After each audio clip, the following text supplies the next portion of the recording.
guys, welcome back to my channel. Welcome to a weight loss Q&A. I asked you guys on Instagram and on YouTube to ask me all of your weight loss, health, fitness related questions, and I will make a video and answer them. So that's what today's video is. If you find this video useful, helpful, entertaining or whatever, click that like button please. It really helps out the video and I appreciate it. And if you have any questions or anything else to add, then leave them in the comments down below. I'll be interested to read them. I'll either answer them in the comments or I will do another weight loss Q&A video and answer it in there, or I will make a whole video depending on the question about that as well. So just make sure you leave them comments down below, and if you haven't already, consider subscribing and click that bell button. If you don't know who I am, my name is Louise. I used to be morbidly obese. I weighed 269 pounds. I lost over 100 pounds and I've been maintaining, building muscle, and I share my journey here on YouTube. If you're on a weight loss journey yourself, or have been on a weight loss journey, or thinking of being on a weight loss journey, join the family here on YouTube. We would love to have you. Okay, so what was the moment you knew, yep, this is working, I'm succeeding? Maybe like after the first week, and I weighed myself and I'd already started losing weight. So I was like, yeah, this is working, what I'm doing is working, I just got to carry on doing it. I'd used the scale and also the way I was feeling in myself, like even after a few days of eating less, of eating healthier, like making healthier food choices, of going on the treadmill, and I was feeling so much better in myself. So I knew it was working from that, but the confirmation for me, like the first sign of confirmation, was when I weighed myself and I saw that the first week I lost like 9 pounds. Bear in mind, when you first start, and depending on how much weight you have to lose, if you're quite big, you can lose a lot more weight, and I was obviously quite big. I was very bloated, I had a lot of water retention. I literally ate a lot of food all the time. So when I did cut down, I lost a significant amount of weight in my first week. So I lost like 9 pounds and I was like, damn, this is working. Obviously I didn't carry on losing 9 pounds every week. It does slow down after the first couple of weeks.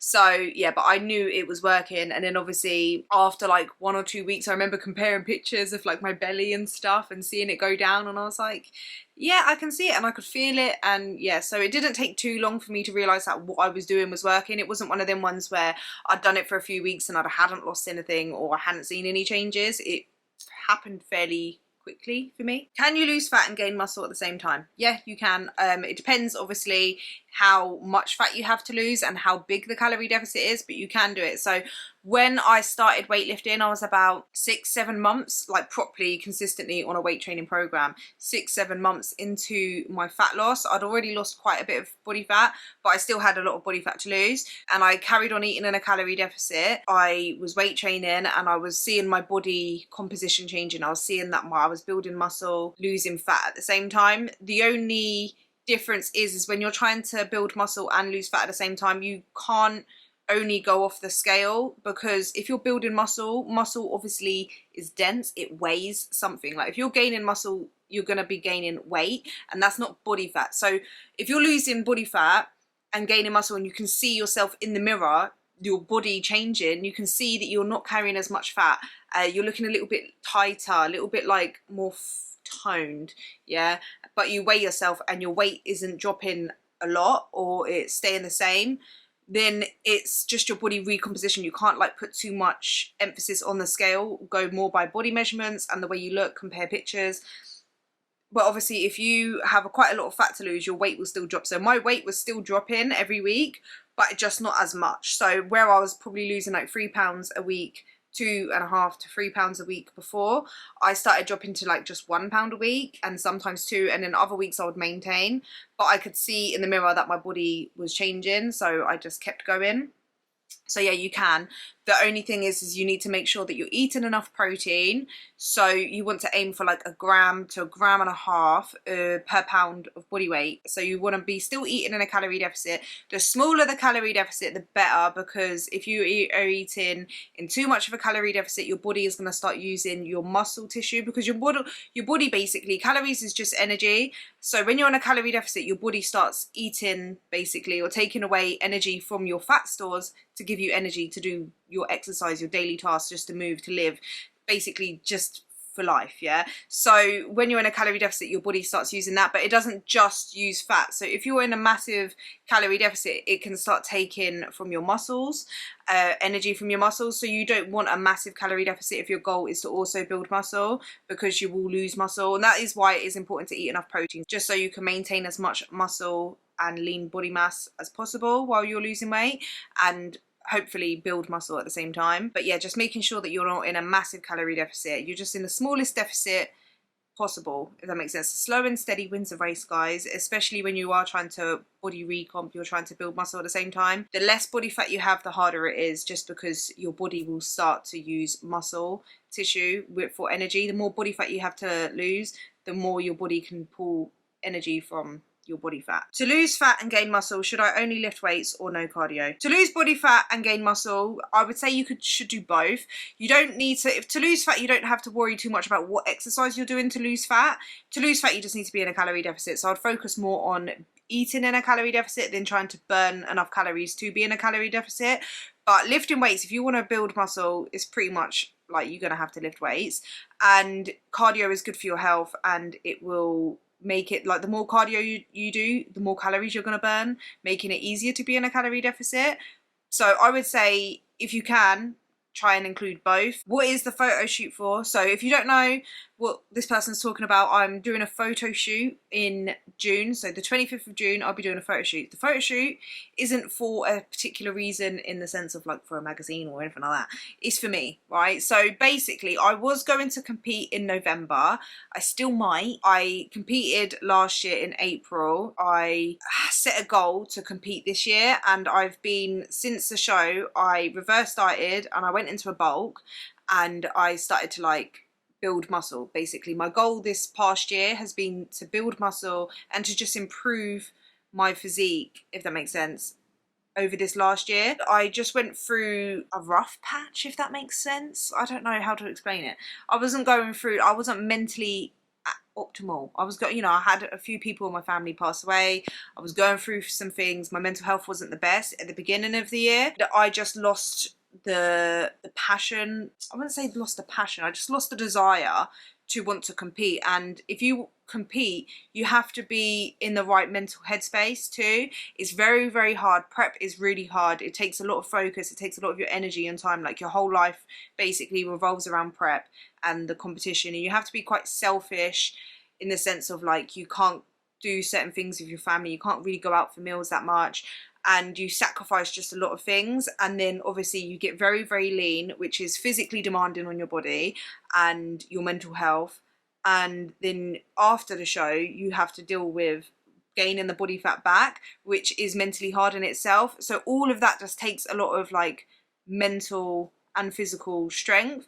And obviously at the beginning of the year, I wasn't at my best, and I was like, I know I don't want to compete if I'm not 100% in it and I'm not in the best place mentally, because I'm just not going to do that to myself. I'm not going to risk my mental health just for a competition. But I still want to see what I look like and kind of just see the difference between when I competed last year to now, what my physique looks like differently, if that makes sense, without going to have to compete. Do you know what I mean? I don't know if that makes sense, but it does to me.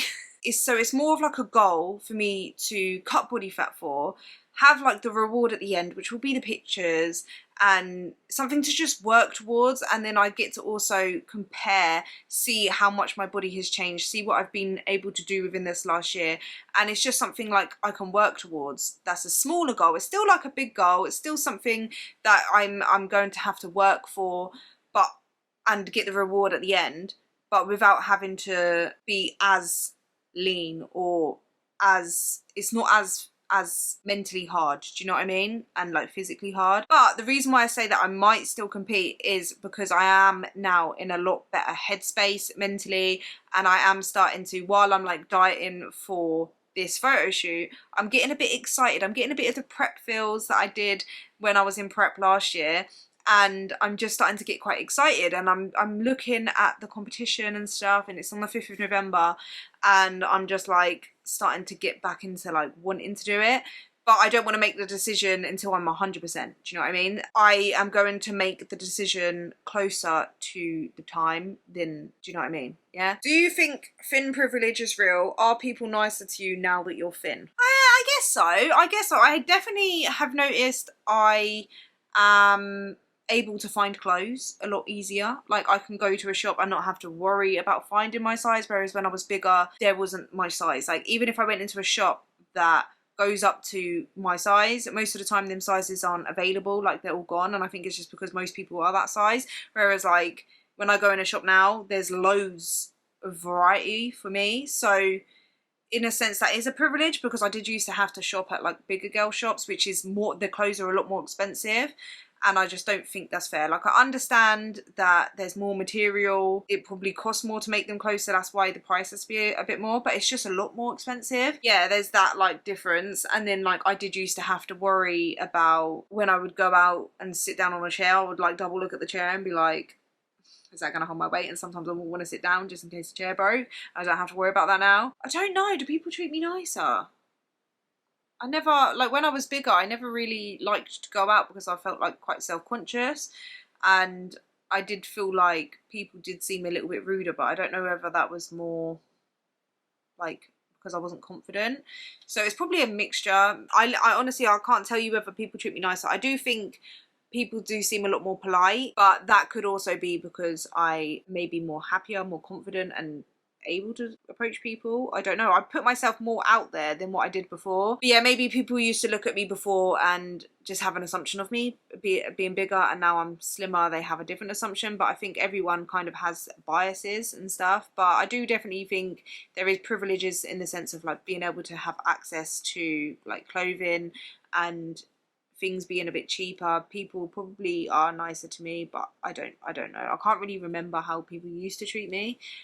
So yeah, let me know whether you think thin privilege is real and your experiences with it, because that'll be interesting. How to control cravings and hunger the week before your period, and can you increase calories? Yeah, a week before my period, I'm always more hungry, I'm tired, I'm weaker, and you can just feel it coming on. Like, you just know it's coming on and you just crave more sweet stuff. For me, I did, whilst I was losing weight as well, when I felt like that increased my calories a little bit, because I just remember being like ravenous, and then focus on lower calorie, higher volume foods, eating more volume. And then I also would make sure like I saved those extra calories that I increased it by for something sweet that I was craving.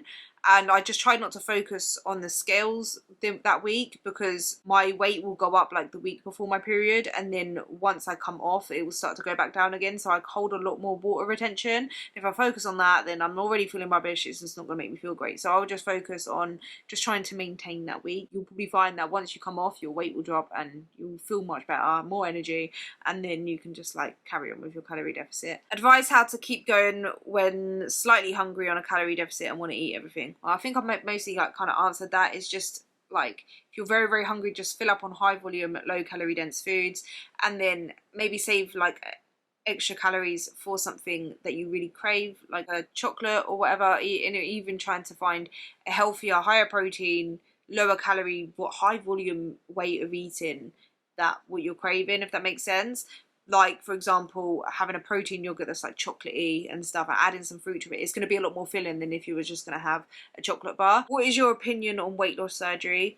I think if you have tried losing weight yourself and you really struggle, or you really need it, you're really, really overweight, as in like even just moving is really hard, you have health complications, or if a doctor advises it, whatever reason, like you do you. I don't judge anyone that's had weight loss surgery. I don't think that it's like cheating or the easy way out, because weight loss surgery comes with a lot of complications, and a lot of the time like you have to change, you still, no matter what, whether you get weight loss surgery or not, it's not like you just get the weight loss surgery and then you never gain the weight back. You still have to make lifestyle changes, you still have to work at keeping the weight off, which is really hard. Yeah, so I don't judge anyone for having to get weight loss surgery. I do think that you should try to consider like trying to lose weight yourself before you get weight loss surgery. I don't think it should just be like gone into lightly. But if you feel like you've done all of that and you've tried everything and your doctor's advising that this is the best option for you, listen to your doctor, do what you gotta do you know what I mean? Just make sure you're understanding the risks that come with it. Where do you get your workout clothing? I love your videos and you're an absolute inspiration. Thank you.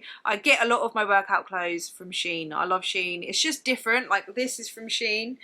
And these trousers are from Shein, these leggings. I think they're just different. And even their normal clothes, it's just different. I just find it's like, it's not basic, do you know what I mean? Like a lot of like places that you get workout clothes from or even normal clothes, it's just basic, same old stuff. Like they've got different stuff. So yeah, I get it from Shein. Are you going to cut as much as you would for the contest prep for the photos? Not as much. I won't be as lean as I was on show day, but I will get like pretty lean. How do you not eat the snacks you have for your kiddos? I'm dying. Lol. It is pretty hard sometimes, especially when my son has chocolate buttons. Like we put a little bit of chocolate buttons in a bowl for him, and sometimes I take one or two. As long as you're tracking it, it's alright. It's not too bad. Just not go crazy on it, and don't fill up your cupboards with loads of snacks. My kids have popcorn. I'll make myself popcorn. If they have chocolate, I can have a Skinny Food Co chocolate bar or a protein bar, or I can have a little bit of their chocolate. As long as I'm tracking it within my calories. Even now, I'm cutting and stuff, I will still have a little bit of chocolate. If I have a bit of chocolate, if I nick a bit of their snacks, I'm like, okay, I've got to make sure I track it and account for the calories. It's just doing it like that, basically. Do you think you'll be calorie counting for the rest of your life while in maintenance mode? No, that's not the goal. I don't want to count calories for the rest of my life. I think calorie counting is a good tool, and whilst I am trying to build muscle and like be cutting for certain things like a photo shoot or for show, calorie counting is a very good tool. It just helps me know where I'm at, what calories I'm eating, how much protein I'm eating, how much carbs, how much fat, and it allows me to adjust what I need to in order to hit my goals. But to maintain lifelong, I don't need to be counting calories. Like I know roughly the amount of calories in certain foods, and I know how much I should roughly be eating. I could literally eat normal food without counting calorie. Like I feel confident in the fact that I could eat normal food and adjust it just according to the way my weight changes, the way my body feels, the way I look, how much body fat. I'll know where to, like, if I'm gaining body fat and I can feel it, I know I need to start cutting down and eating a little bit less. And I know how to do that. I know what foods to eat. Do you know what I mean? But where I've got such like specific goals, calorie counting for me and like tracking my macros and stuff, just make sure I'm hitting my protein, it's just more optimal. Tips for tracking in a shared student kitchen. Download MyFitnessPal, track everything on MyFitnessPal.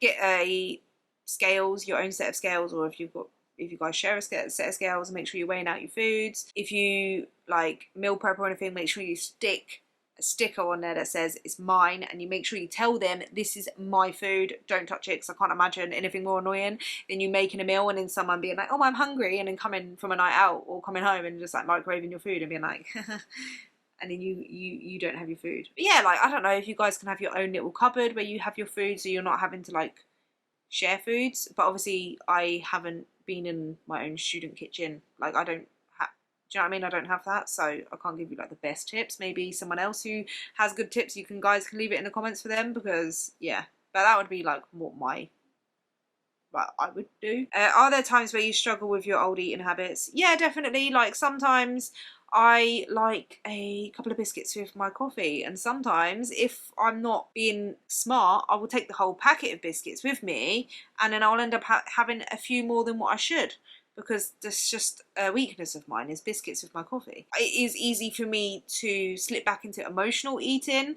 So if I'm like really upset or really stressed or anxious, not really anxious, when I'm anxious, I notice I don't eat as much, but when I'm stressed or when I'm upset, or if I'm feeling emotional or just down, not feeling my best, one of my first thoughts is to look in the cupboards and look in the fridge. But I'm able to now notice that, and I'm like, Louise, you're just emotional. Go sit down, go do something, go exercise, go for a walk. But it is easy for me to get into that. And if I'm not in the right headspace, sometimes I'm like, I don't care. Like, let me just order a takeaway. Let me just have a few biscuits with my coffee. I wouldn't say I struggle with, because I'm able to identify it, and at least I know. And I think that's just the most important thing, is like the knowledge and understanding why you're doing certain things, because then you can make a conscious decision. I think when it's a problem is when you don't realize you're doing it. Like I never used to identify as emotional. Yeah, I didn't know. I just would eat and I wouldn't understand why. I knew I weren't hungry and I just wanted to eat. But now I'm able to identify it, so I can choose. I'm worried my partner will be weird about my saggy boobs once I lost the weight. Advice. Well, I would say to speak with your partner about it, because I'm sure that your partner, if he loves you for you, and I don't think it would bother him too much. Like, I understand feeling self-conscious of it. I lost my boobs when I lost weight, and my partner just, he doesn't care. Do you know what I mean? Like, it's just not a thing. But if you are worried about it, sit him down, tell him that I feel worried that when I lose weight and my boobs go saggy and they're empty, that you're not going to find me attractive, or whatever your concerns are. Then speak to him, and I'm sure he'll be able to reassure you. And if it is a problem, like, then I feel like that's a bigger problem in itself. Do you know what I mean? Like, then you guys need to have a good old chat. Do you know what I mean? Because I don't think it'll be a problem. He just wants you to be healthy and to be happy. My advice is just have a little word with him. Tell him how you feel, and I'm sure he'll be able to reassure you and speak to you about it, and just be like, babes, listen, I love you for you. Titties or no titties, I'm here. I struggle with this, so no shade. Do you ever worry you're giving too much of your life to fitness? I mean, sometimes it's important to have balance. So balancing like enjoyment, doing things like with your family, with your friends, going out for meals, and then also incorporating fitness into your lifestyle. The time I struggled with it was obviously when I was in prep, because that took up so much of my mental and physical time and energy. So it was unbalanced. And then after the show, I went the opposite end, and I was not the opposite end because I was still enjoying fitness and health and stuff, but I started to go out a lot more and enjoy family time, enjoying nights out, going for meals out. So it was more balanced, more towards that end. So it's not always going to be like a 50-50, and I don't think that's a bad thing, especially when you've got goals. When you've got a certain goal, you're going to lean more into the health and fitness, and that prioritize that a little bit over certain things. And then other times you're gonna not be as balanced that way. Health and fitness is this way. You're not going to be as balanced this way. You're going to be more enjoyment, more family, friends, more, do you know what I mean? And then you'll be a little bit more balanced over this way. And then sometimes you will be 50-50, but it's just normal. If you are passionate and you have certain goals and stuff, you're always going to have times where you are a little bit more prioritizing that a little bit more. Okay, Louise, you have no idea how inspirational you are to me. I am beyond thankful I found your channel. I kickstarted my journey after I started watching you at the start of the new year. I was disciplined, and now it's become fleeting. What are some of the ways that help you get refocused besides the obvious get back to tracking? Much respect to you. Oh, thank you. And I completely understand that. Sometimes I obviously, like I said, I sometimes feel like just not as motivated. Motivation is fleeting. So you will have that motivation right in the beginning because you're so focused on your goals and you're excited. You want to make that change. So it's all new and it's fresh and it's fun and it's exciting and you just want to smash them goals. So but that doesn't last. So you just need to kind of like focus on the habits that you've built in whilst you were excited and motivated. So just getting it done. Like, I have days where I'm like, literally, I'm just not as feeling my best. I'm not smashing my workout. Maybe I haven't had enough sleep. Maybe I'm just not motivated. I'm just like, oh. But what I do is I just try to show up as much as I can. I don't be hard on myself. I don't beat myself up. But when I go to the gym and I'm feeling like that, I will just try to go. And because I know I'll feel much better after I go than if I was to just be like, oh, okay, I'm not going to go. Because I know if I say I'm not going to go and then I don't go, then that can turn into a continuous thing with like, I've already broken that habit, so I could break it again. And then you get into a habit of just not going. And then, so when I do go to the gym, if I'm feeling weak, if I'm not feeling as motivated, I try to like switch it up a little bit. I might not focus on going as heavy as like I want to. I might like lighten the weight if I'm feeling weak or tired. I'll lighten the weight and just focus on time under tension. Maybe I'll add more reps rather than heavy weight, lighter, less reps, if that makes sense. And then like if I'm getting bored of the workout I'm doing or the training session I'm doing, I will pick a different machine that is working the same muscles, but it's just different because sometimes it's fun to just spice it up. And then with eating wise, I like to like switch up the meals. So I like to look online and have a look at different foods and stuff, have a look at the anabolic cookbook, maybe make something a bit different. So if I'm craving pizza, I can make like my homemade pizza, and it's just a lot more fun. And then I like to just set goals basically. So that's like the photo shoot, like having something to work towards. and then looking back as well at how far I've come. So I look back at how far I've come, and it just makes me more motivated, because I'm like, look what I've done. And even if like it's only been a few weeks, you have literally just think back to all the changes that you've made and how much better you're feeling in yourself, and that look to where you want to be, and like having a goal. It's just so much more remotivating. And then I like to just watch like videos on YouTube. I like to go on Instagram and like watch other people lifting weights and stuff, and just have a look at that kind of stuff, because it just makes me, it inspires me and it motivates me. So that's just what I do. And just know it's like a little rough patch, and you just have to push through it. And once you push through it, you're building discipline. Like discipline is like a muscle. You have to train it. You don't just have discipline. You have to do things when they're hard and push through it in order to basically get better discipline, if that makes sense. So you have to go, it's the only way you build discipline is by just doing things that you don't really want to do, but you do it anyway. And the more you do it, the easier it becomes to be disciplined. It just becomes a part of you. So you might not want to do it, but you just do it. You feel better about it. And then the next time you don't want to do it, you just do it, because you just do it. And then you get the results, and it makes you feel accomplished and makes you feel good, and you become that person that's disciplined. So you don't want to, even if you don't want to do something, but if you say you're going to do it, you just do it, because you've trained yourself to be like that. But it takes being uncomfortable and pushing yourself through those hard times. You can't just give up every time it gets hard, otherwise you're not going to be able to achieve any goals. The only way you achieve something is by putting in the hard work, and nothing that is worth having comes easy, and you need to remember that. But you can do and achieve anything, literally anything that you want, as long as you don't give up, and as long as you believe that and you push yourself through those hard times, whilst also being kind to yourself. I'm not telling you to call yourself stupid, like, oh, I'm so stupid, why can't I do this? Do you know what I mean? You have to do it out of a place of self-love, and just know, listen, I'm doing this for me. It might not feel like I want to do it right now, but the future me will thank me for it. So yeah, that's just kind of how I do it. I think of like the past me. I look back on the old me, the one that started, and she pushed through all of the hard parts. So I look back at that and I'm like, well, I can't let her down, because if I could go back, if my past me could see me now, and she'd be like, you, look where I got you, and you just want to give up now? You're going to give up now and come back all the way back here? Look how much, like, how far we've come. We didn't come this far to only come this far. I love that saying. Did you ever suffer body dysmorphia after losing the weight? I've lost 130 pounds. Well done, that's a lot of weight. But still constantly buy clothes that are way too big and see myself as bigger than I am.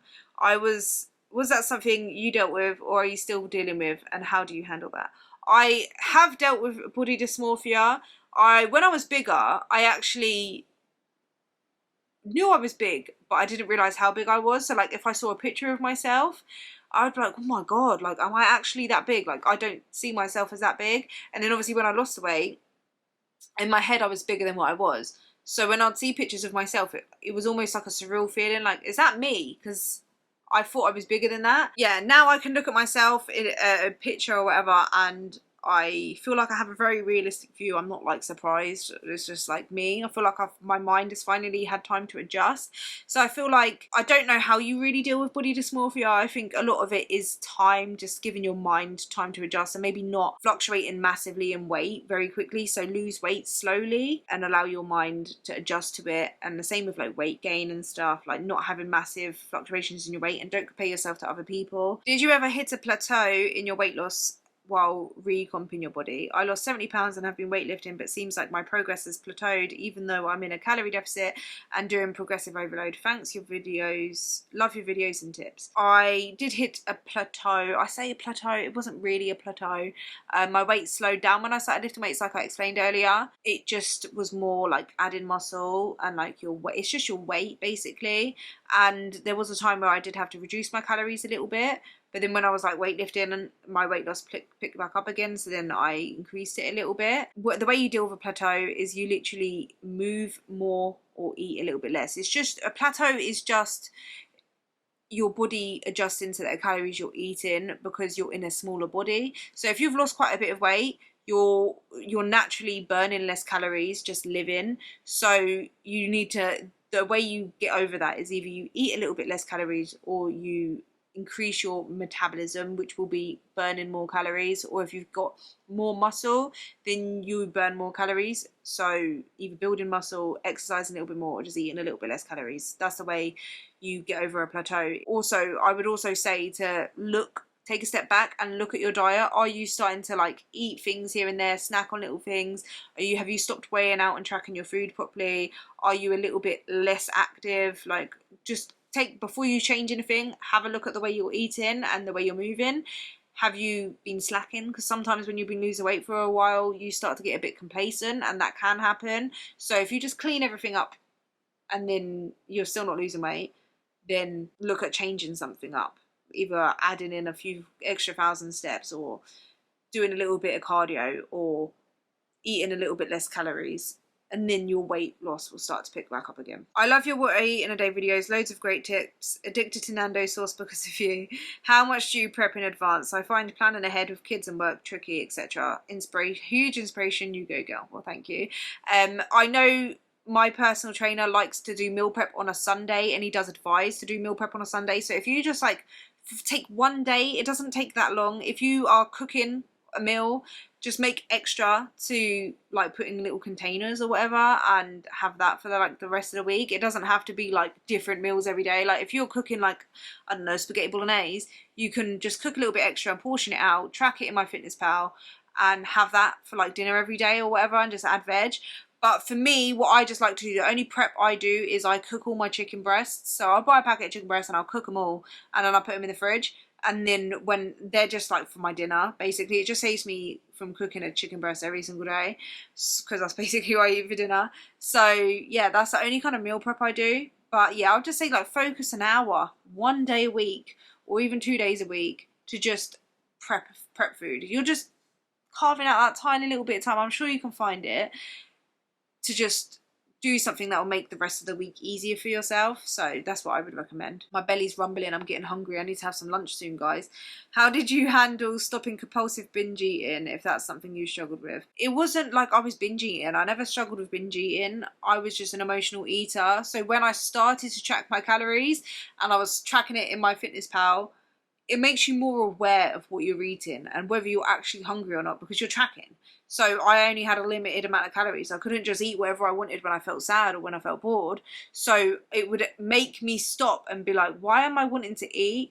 So I was more mindful. It just made me be a lot more mindful. I knew I wanted to set out 3 meals a day and 2 snacks. That's kind of how I set it in my mind. Was like, if I want to hit my calories and I want to be able to not be hungry all the time and eat all my calories early in the day and then be starving for the rest of the day because I've hit my calories, then I'm going to have to stop and think. So it just was more practice, I guess. Tracking my calories just massively helped. And then just finding other ways to deal with that feeling. So for me, if I'm bored and I start finding myself going through the cupboards and I'm like, hold on a minute, I'm not actually hungry. Is there any point in me wasting calories when I'm not actually hungry? So what else can I do? Okay, maybe I'll go out for a walk, I'll take the kids out, I'll go to the gym. I can, if I'm feeling stressed, anxious, maybe I could just run myself a nice bubble bath. I like to write out lists. If I'm feeling anxious, I'll write out lists and start coming up with like a little action plan on how to solve the issue I'm either stressed or anxious about. Just finding other kind of coping mechanisms. If you struggle with binge eating, I would say addressing things like if you're trying to over restrict your food too much, if you're over restricting, if you're saying you can't have certain foods, cutting them out completely and then being tempted by it and overeating, then you need to kind of address that and try to find a way to include foods in moderation, maybe make them more filling. Maybe you can go to the doctor or find someone that specializes in binge eating to help you out as well, because obviously I'm not a binge eating specialist and I don't feel like I've struggled with binge eating. I have had times where I binge ate, especially when I got very lean after the show. I was just really hungry, very low on body fat, and I found myself like a couple of times just eating a lot of food in a short period of time, and even eating past being full because I just felt so hungry. But I knew that that was because my body just wanted to gain weight and I'd been in a period of restriction for a while. So once I just allowed myself to gain some body fat back, that kind of solved the issue. So yeah, I can't, and it wasn't really an issue. It was just like a couple of times where I overate quite a lot but it could have been considered a binge, I guess, because it was a lot of food in a short period of time. Especially like when I went to Tangs, I went to like this place, it's like all you can eat. I ate so much food, like I literally had to unbutton my trousers and I was like proper stuffed. So I guess that's binge eating. I don't know, but binge eating normally comes with like guilt, and I didn't really necessarily feel bad after. I was just like, oh, that was good food. So I don't know. I'm not the one to be offering out that kind of advice. I'll definitely say to try to find out the reason, the cause for the binging, and then try and sort that out. And if you can't find the cause, or you're not sure, you've tried and you know you're struggling, definitely seek out professional help. I would recommend that to everyone. How to start prioritizing your health instead of always putting it on the back burner. You need to start like putting yourself first and realizing that like you love yourself, your body is worth it, you're worth it. It all comes from like a place of self-love. It's easy, especially when you have kids, to always put them first, and you kind of just leave yourself, if that makes sense. Like you put all of your love and energy into other people and you don't leave anything for yourself. So you need to start to just have a little bit of more love for yourself, and like kind of look at yourself like the way you look at your kids. You want to give them the best. You want them to be as healthy and as fit and have the best things in this life. So you need to just apply that to yourself.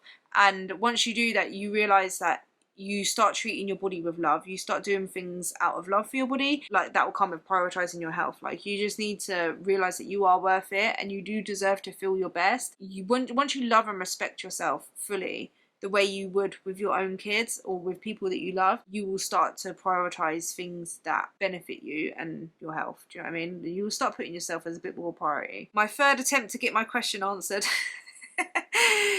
You are a light girl. Do you think one could build long, lean muscle at home versus gym by doing calisthenics? Push-ups against the counter and backward ones using the couch, leg lifts, squats and resistance bands. In other words, use your own body weight as resistance. Thank you for continuing to motivate all of us here on your channel.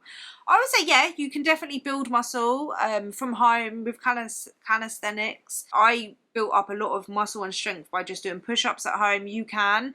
There is I would say, a bit of a limit on body weight exercises, in the sense of like once you have reached a certain point, it's definitely a good place to start.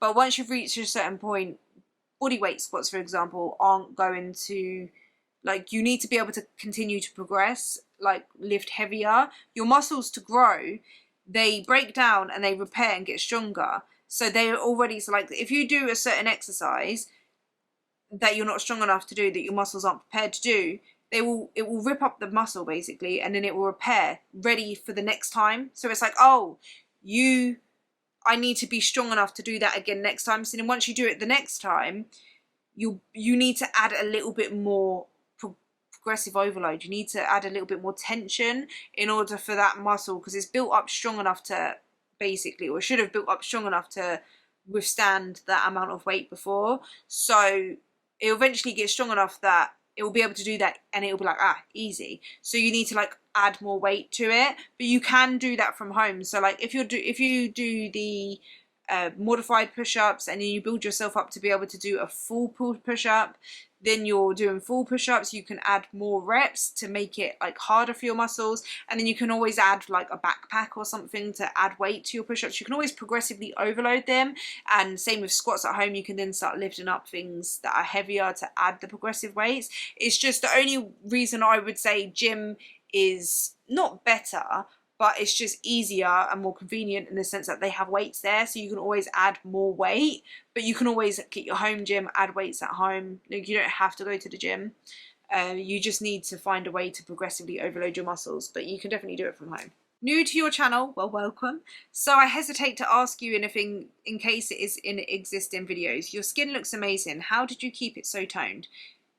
Okay, so there's a few questions. So I haven't done anything to my skin like microneedling or creams or I don't know what else. Right, no surgeries, nothing. Only thing that I will say what might have helped my skin is that I lift weights.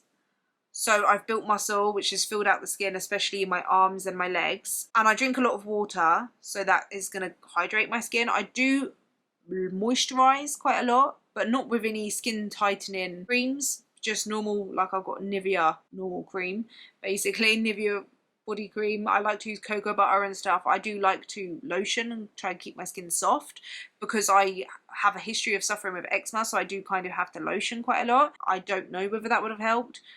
Maybe, maybe not, I don't know. But that's like the only things. Like, I drink a lot of water. I think I eat loads of like berries, and I know they contain antioxidants which are good for your skin, so I eat loads of raspberries, strawberries, blueberries, so maybe that's helped. But in all honesty, like, I haven't done anything special. I do think it does depend on genetics as well, play a big part, and age. Hi Louise, you mentioned in a previous video that you can only imagine putting the weight back on if you went through a serious depression. This is exactly what happened to me. I'm still not out of it, but seeing the scales go up is terrifying after losing so much. I'm on antidepressants and under a doctor for it, but so far nothing is helping. Today is the day that I've decided to try and get back on track because I'm still struggling with mental health. I don't feel like I will be stuck with it like I have in the past. Any advice, please? PS, you look amazing and love the energy you bring to your videos. Oh, thank you. And I'm sorry to hear about your depression and the gaining the weight back. I completely understand.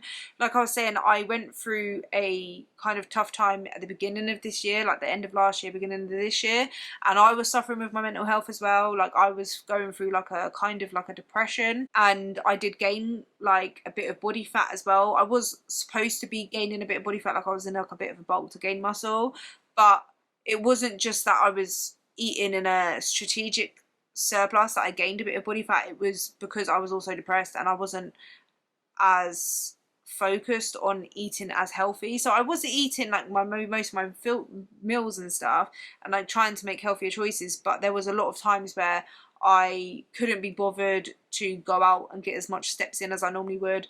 I just wasn't feeling my best, so I wasn't trying to focus on eating healthy. I ate a lot more takeaways, like I ordered a lot more. I was going through that period of time, so I did gain a bit of body fat.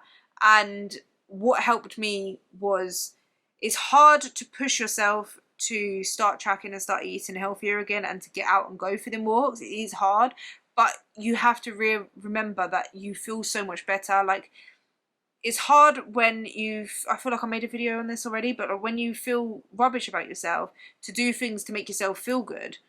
But if you don't do that, then the knock-on effect is when the way you feed your body has such an impact on your own mental health and the way you move. When you exercise, it releases endorphins to make you feel good. Exercise and the way you eat and stuff, it can affect your mental health so much. So if you're in a bad place mentally and you aren't eating the best, or you aren't exercising and moving your body, it's going to have a knock-on effect on your mental health and make you feel worse. So if you can push yourself to even get out and go for a walk, to start adding fruits and veg, you don't have to put so much pressure on yourself to track your calories and eat perfectly. But if you just try to change a few things in your diet to make sure that you're getting the right nutrition, to make sure you're eating lots of fruits and vegetables, if you just add that to your diet and maybe go for like lower calorie, higher volume foods so that you're getting full, and focusing on that, then you're going to feel so much better than if you didn't do that. And then that will help improve your mental health alongside doing your therapy and your appointments with your doctor and any medications that you have to take. Diet and exercise have such an impact on your mental health. So as hard as it is when you are feeling low to even get up and do the simplest of things for yourself, try to remind yourself that even if you do one thing today that will be for your health, it will help improve over the long term. So just try and set one goal every day. You don't have to overwhelm yourself with loads of things. Even if you say, okay, tomorrow I'm going to get out for a walk, and then the next day, okay, today I'm going to eat one meal that fits within like my health goals, that it has lots of fruits or lots of vegetables, that has a nice lean source of protein, that has healthy sources of fats and stuff, like things like that, that little goals like that you could just focus on, that isn't overwhelming but will make you feel good in the long run and after you've done it. So yeah, that's just my advice, but I do hope you start to feel better soon and that your mental health improves. I know it's rubbish when you go through a rough patch and stuff and when you're struggling with your mental health, but just try to remember that this is just a rough patch in your journey and it's not like the whole story. It's like just this, you're gonna have to get through it, and there's a version of yourself in the future that has gone through this and that has beaten this and that is stronger for it. So just try to remember that. I found that quite comforting. I saw a quote and I think I read it on a video as well, that said that, and I just found it really comforting, so I hope that that offered you some kind of comfort. Hi Louise, love your videos. When you work out, do you split your muscle groups up during each day during the week? For example, back and biceps, next day legs and butt, etc. What worked for you? So my workouts are all scheduled and put together by my personal trainer, who's Pete. I've done all kinds of splits. So I started, when I first started weight training, I did a full body split 3 times a week. That's how I started. Went into a upper lower body split, so I would do one day just full upper body, so everything upper body, back, shoulders, triceps, biceps and chest, and then I would do another day where it was like all leg focus and glute focus, and then I would go back to upper body and then lower body. So I did that kind of split. I've done an upper push pull split, so I did that kind of split, and then I did a split where it was more like of a bro split, so I would do like shoulders and arms one day, chest one day, back one day, legs one day, glutes one day, kind of like that. And then right now I am on a split where it's kind of split up a little bit into, I'm not as focused on my lower body at the minute, so I'm only training my legs and glutes once a week, so I have one workout for that. And on a Monday and a Thursday I do chest and back, and then on a Tuesday and a Friday I do shoulders, biceps, triceps. I think as long as you're trying to train your body 2 to 3 times a week, like each muscle group, then, and hitting it with like a good intensity, that's like optimal. It's whatever you really enjoy. I prefer to do like it a little bit more split out, so I do really actually enjoy the upper push pull split. I really enjoy that, but at the minute like we're trying to focus a little bit more on my upper body, and then after a few weeks more focus on my lower body. And if you want to optimize a certain muscle, you have to train it 2 to 3 times a week. That's all the questions I have time for today. I will do a part 2 where I answer more questions, so yeah, don't worry about that. I will try and get through all of the questions. This video I feel like is going to be hours, so yeah, I hope you guys enjoyed it. If you did, please be sure to leave a like, comment down below, and make sure you're subscribed, and I'll see you guys in the next one.